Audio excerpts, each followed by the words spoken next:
Alright, let's get into this. Here we have this little setup. This is the first thing I made with the crafter, and it's not very good, but it's a proof of a concept. Here we have selected for buckets. If you throw in some iron, automatically starts making buckets. Same goes for all of these other guys. This one makes chest plates, this one makes leggings, and they work pretty well. Here we have this thing. If you flick this lever, you can choose where the sugarcane is going to be crafted into. So I can choose paper, and now it will be made into paper, as you can see here. Then I switch it back, and we get sugar. I made this bamboo farm, as we can see here. It was I used it to craft doors, but that's not really that useful. I do have this system here, which it turns into blocks and then into planks, and these planks get transported over to this little thing I made over here. And it's a cobblestone farm, not a very good one at all. It's actually very bad, but the stone gets put in here, gets smelted by the wood, then it gets put into a crafter and crafted into stone bricks. And those were quite simple use, but if you take a look at this world, I experimented a little bit more. One cool thing about the crafter is it's kind of like a dropper, except it can drop multiple items if the output of the crafting recipe is multiple items. So we can just do this and get a bunch of arrows faster than we could do if we did the same thing with a dropper, for example. By the way, that design I showed you earlier, I made a really compact version using the subtract mode on the comparator. I forgot what I set this to, but we'll just have to see. We get chest plates, as you can see here, and it works pretty consistent. What's happening here is once this thing reaches all 9 slots filled, this will give out a redstone output, which powers this block, which activates this dropper, which this observer detects, and it powers this piston, which pushes this block in the front of the observer, which detects that, and then powers this block, which powers the crafter. And for multiple items, we have this example. This thing crafts swords. And it's using the drop technique, where you dispense an item in the order it's going to go into the crafter, as we can see here.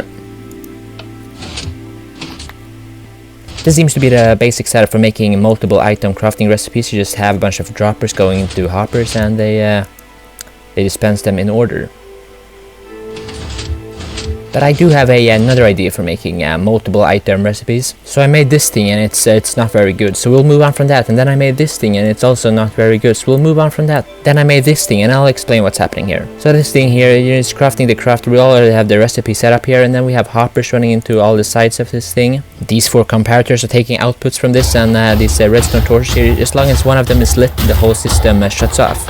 We can see this redstone torch is lit right now, so this means that this thing is not full enough, the redstone hopper. If we were to fill that up, we'll see the whole system kick into gear. This redstone torch turns on, and which unlocks all these hoppers, so they can start putting items into the crafter. This redstone torch starts this clock, which activates this dropper, which, since it's a solid block, it also activates the crafter. The crafter crafts, shoots this into the dropper, and the dropper drops it into these hoppers, which between this chest. And you can craft crafters completely automatically. The iron you can just get it from iron farms, and the crafting tables are very easy. You just get them from a bamboo farm.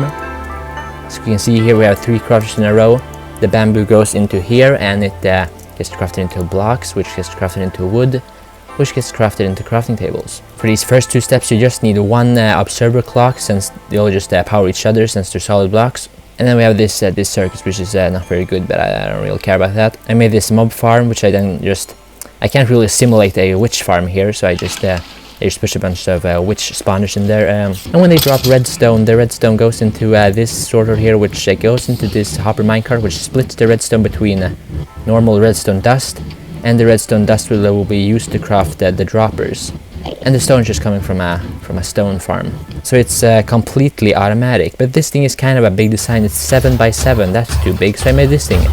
It's 5 by 5, and this is actually the design I kind of like. I think it's a viable option for making these things. It has the basic same mechanism as this one, but just more compact and a little bit harder to see what's going on. And it's getting so cramped that the only way to power the crafter is to run this big observer line right through it. You just throw in some iron in here, and it will start crafting.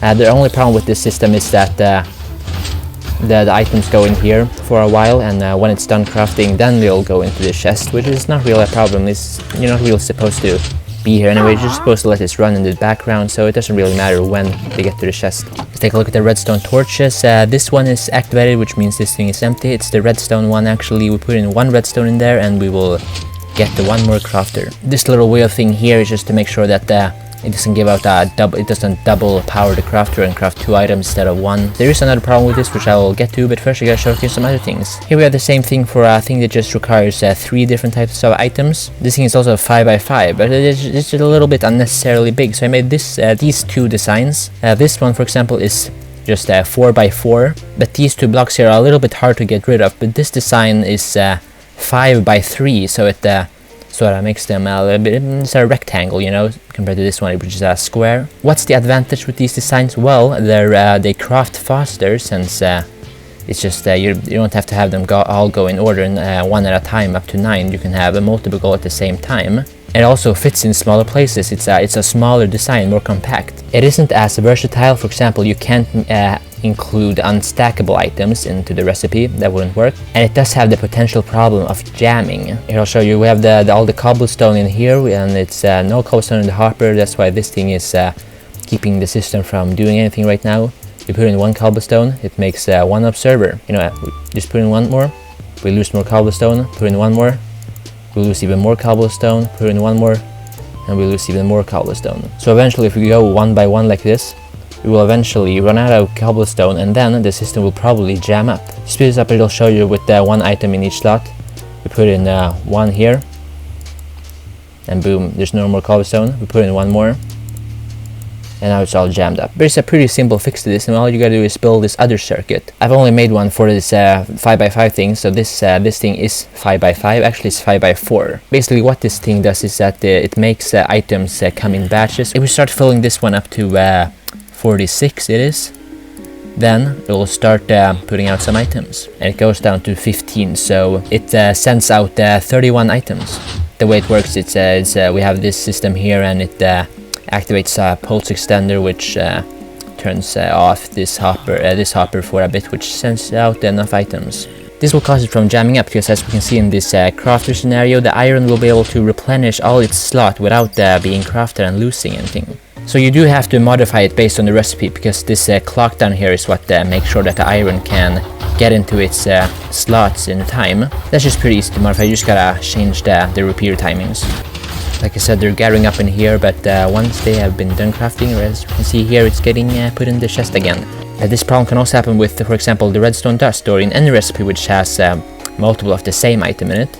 You just put in 1 here, and we're also going to lose 1. The dropper and the crafting tables just require 1 of each, so you don't really need to worry about that. But for these 2, what you can do is grab this thing, and I didn't want to put it together with that thing, because I just want to show you the crafting thing. But if we take this thing and, for example, move it down here, and that's the iron taken care of, and then we put another one up there, and then that's the redstone taken care of. You don't have to imagine, because I just built it here. We need some redstone, so we just go up here and throw in some redstone into this chest. It'll go into this sorting system, then it goes into this system, and it will fill up to 46, as we can see here in a second.